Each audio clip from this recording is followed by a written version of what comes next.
الرجیم بسم اللہ الرحمن الرحیم الحمد للہ رب العالمین والصلاة والسلام علی سید الانبیاء و خاتم المرسلین سیدنا و حبیبنا حبیب الہ العالمین ابی القاسم محمد اللہم صلی اللہ علیہ وسلم وعلى آلہ طیبین الطاہرین المعصومین اذهب اللہ عنہم الرجس وطہرہم تطہیرا اللہم صلی اللہ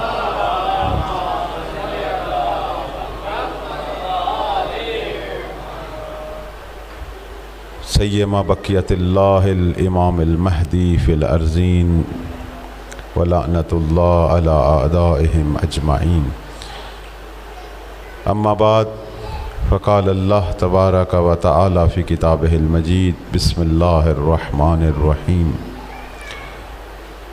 اعلموا ان اللہ یحیی الارض بعد موتہا صلوات پڑھیں بر محمد و آل محمد۔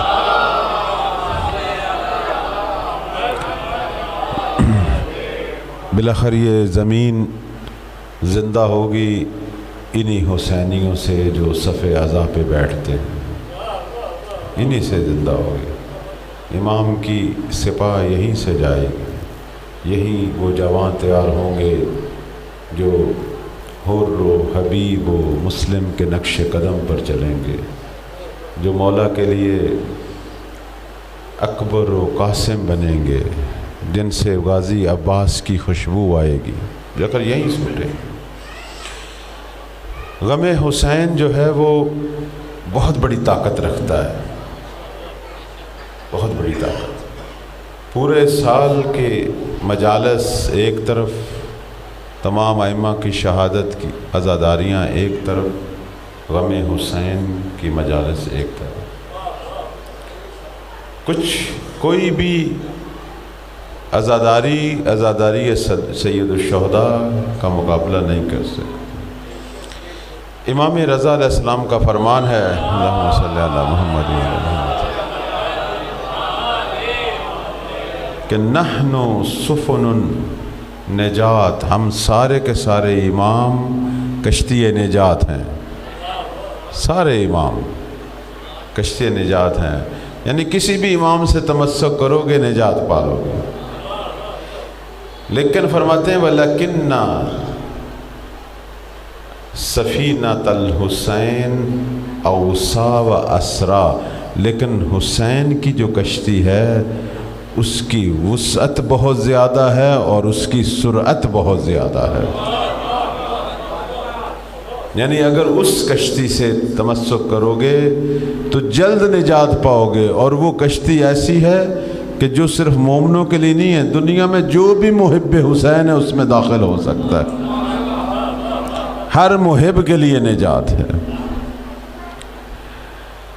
اور پروردگار ہم سب کو توفیق دے کہ اس کشتی نجات سے متمسک رہیں، عزاداری سے متمسک رہیں۔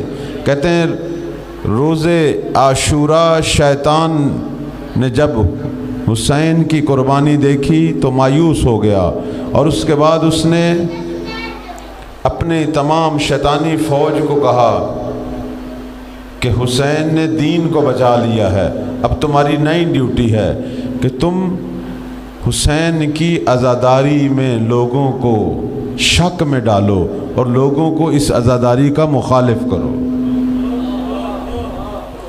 شیطان اس وقت سب سے بڑا دشمن عزاداری کا ہے، لہذا یہ جو کبھی کبھی الٹی سیدھی باتیں ہم باہر دیکھتے ہیں، جی یہ کیا کرتے ہیں، کیوں ایسا کرتے ہیں، ان کو کہنے دو، صف عزا سے متمسک رہو، یہ ہمارا وظیفہ ہے، کسی کے اعتراض کی پرواہ نہ کرو، صرف توجہ رکھو کہ اللہ کی عبودیت اور شریعت محمدی میں کوئی تبدیلی نہ آئے، جس طرح دل چاہے غم حسین مناؤ،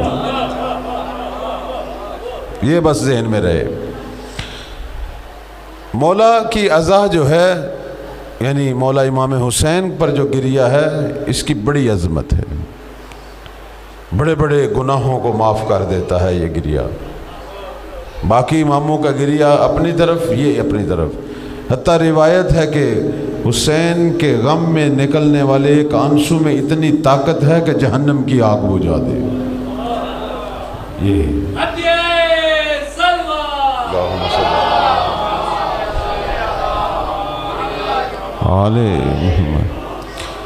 ایک فرق ہے جو آج آپ کی خدمت میں بیان کروں گا کہ مولا حسین پہ رونا اور باقی ائمہ کی عزاداری میں رونے میں فرق کیا ہے۔ ایک بہت بڑی شخصیت مرحوم دولابی وہ کہا کرتے تھے، فرق یہ ہے کہ جب انسان کے گناہ معاف ہوتے ہیں تو اس کے آثار رہ جاتے ہیں۔ مثلا ایک آدمی شراب پیتا ہے، اگر توبہ طائب بھی ہو جائے شراب کا اثر بدن میں رہ جاتا ہے، بے شک وہ توبہ طائب ہو گیا لیکن اثر تو بدن میں رہ گیا نا۔ کوئی بھی برا کام کرو گے خدا معاف بھی کر دے لیکن اس کا اثر تو بدن میں رہ جاتا ہے۔ جیسے آپ جوان واٹس ایپ پہ چیٹ کرتے ہیں، کسی کو کوئی غلط میسج لکھیں اور بعد میں اس کو مٹانا چاہیں، مٹا دیتے ہیں، آل ڈیل کر دیتے ہیں، لیکن اس کی جگہ اس کا اثر باقی رہ جاتا ہے نہیں رہ جاتا؟ دوسرے کو پتہ چل جاتا ہے کہ اس نے کوئی میسج کیا تھا۔ معصوم فرماتے ہیں کہ یہی فرق ہے غم حسین اور دوسری عزاداریوں میں۔ دوسری عزاداریوں میں گناہ معاف ہوتے ہیں لیکن جب تو غم حسین مناتا ہے گناہ بھی معاف ہوتے ہیں اور اس کا اثر بھی مٹ جاتا ہے۔ صلوات پڑھے۔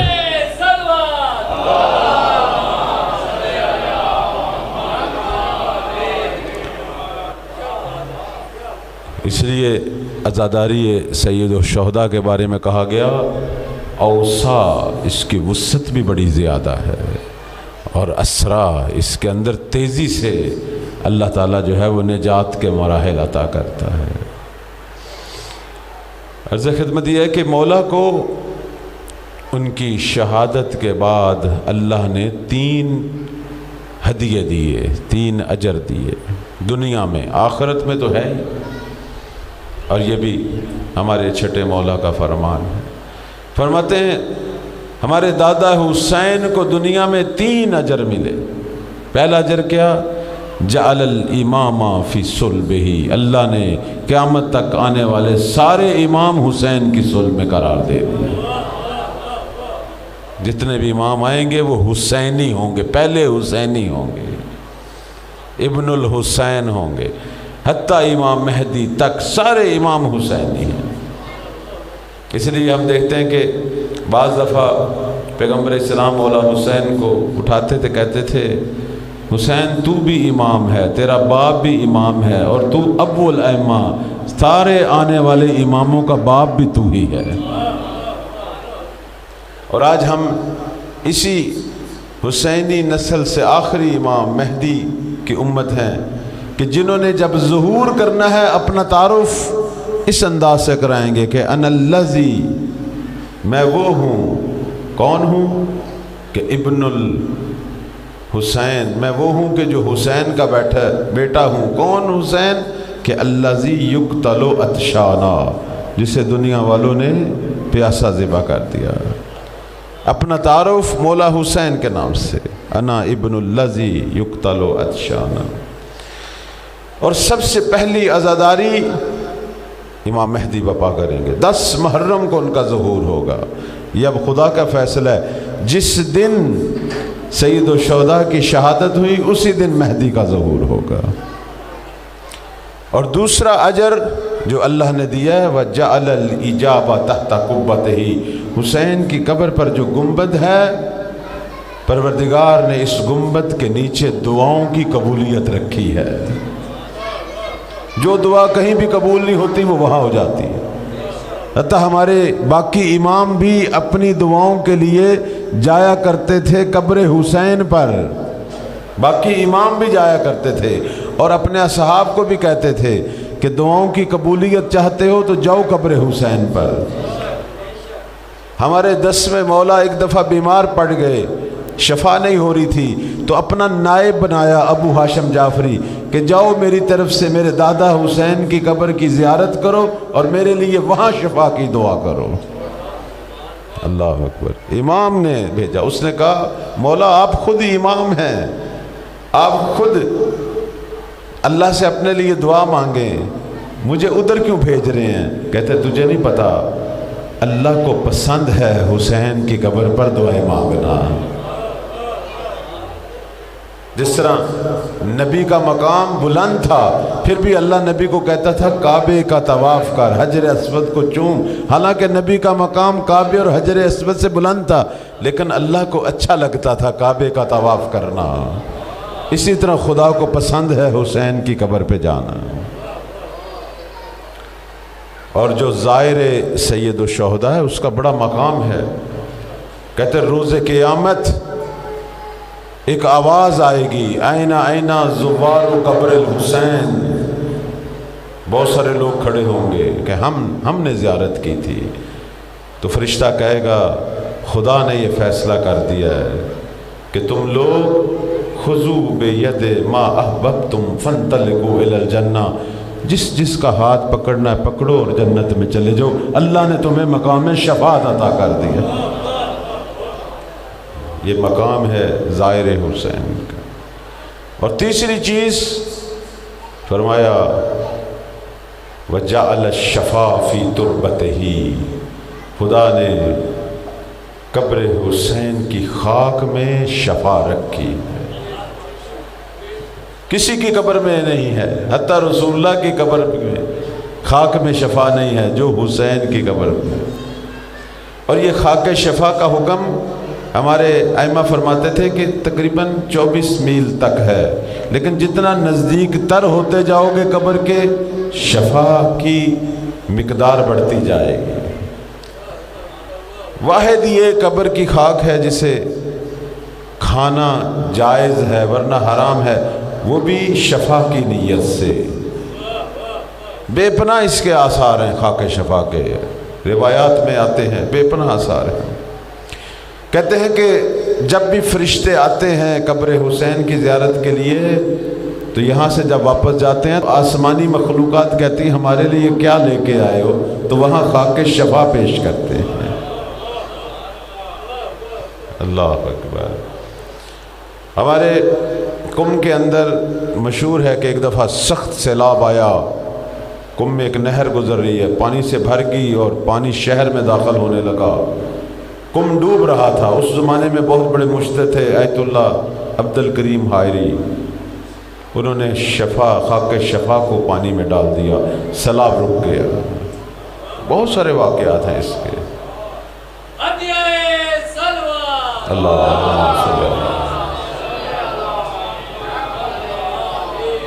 چھٹے مولا جب بھی نماز پڑھتے تھے خاک شفا کی پوٹلی ان کے پاس ہوتی تھی، اسے کھولتے تھے، اس پہ سجدہ کرتے تھے۔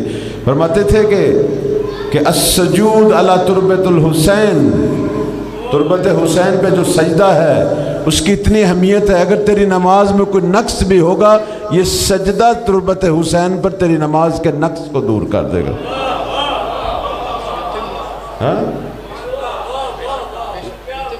یتم الصلاۃ، السجود علی تربت الحسین یتم الصلاۃ وَإِن كَانَ نَاقِصًا۔ اللہ اکبر، اللہ اکبر۔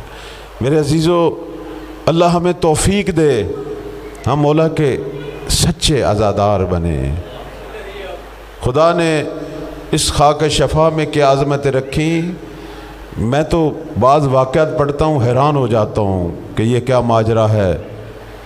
وہ لوگ جو ماتمی ہیں، جو ماتم کرتے ہیں سید الشہداء کے، ان کے پاؤں کے نیچے جو خاک ہے اس کے بارے میں عجیب عجیب میں نے واقعات سنے ہوئے ہیں۔ آیت اللہ بروجردی بہت بڑی شخصیت، ایک دفعہ آشوب چشم میں مبتلا ہوئے، آرام نہیں آ رہا تھا، ڈاکٹر نے کہا لندن جانا پڑے گا، آپریشن کروانا پڑے گا۔ انہوں نے کہا مجھے کہیں نہیں جانا، میں محرم کا انتظار کروں گا۔ جب محرم آیا ماتمی دستے شروع ہوئے، صرف شاگرد کو کہا یہ جو ننگے پاؤں جا رہے ہیں نا ماتم کرتے ہوئے، ان کے پاؤں کی خاک مجھے لا دے۔ اللہ، خدا نے ان کے پاؤں کی خاک میں میرے لیے شفا رکھی ہے۔ ایک فقیہ کی آنکھ کو ایک ماتمی کے پاؤں کی خاک نے شفا دے دی۔ جو حسین حسین کرتا جا رہا تھا۔ یہ پروردگار کے کمالات ہیں۔ آج شب عاشور ہے، میں زیادہ نہیں پڑھوں گا مصائب چونکہ جانا بھی ہے، اور آپ کی خدمت میں تھوڑی سی طبیعت میں بھی ناسازی۔ صرف آج کی رات ایک ایسی رات ہے جس میں میرا نہیں خیال مصائب پڑھنے کی ضرورت۔ انسان تصور کرے شب عاشور کیا گزری، بس یہی تصور کر لے۔ صرف اشارہ کروں گا کہ مولا نے ایک امتحان لیا تھا اصحاب کا۔ امتحان کیا لیا؟ سب کو جمع کر لیا، سارے اکٹھے ہو گئے۔ کہا کہ یہ سارے باہر قاتل مجھے مارنے کے لیے آئے ہیں، تم سے تو کوئی دشمنی نہیں، میں اپنی بیعت اٹھا لیتا ہوں، تم چلے جاؤ۔ لیکن وہ سارے حیران ہو کے دیکھ رہے ہیں کہ یہ کیا ہو۔ مولا نے کہا شاید تم سوچتے ہو کہ ہم ایسے جائیں گے دنیا ہمیں تانے مارے گی، میری بہنوں بیٹیوں کو بھی ساتھ لے جاؤ، کہہ دینا رسول زادیوں کے پردوں کو خطرہ تھا، ان کو بھی لے جاؤ مدینے چھوڑ۔ وہ پھر چپ کر کے بیٹھے، کچھ بھی نہیں کہہ رہے۔ پھر مولا نے کہا شاید تم اس لیے بیٹھے ہو کہ کہتے ہوگے ہم حسین کی ہمراہی کریں گے ہمیں جنت ملے گی۔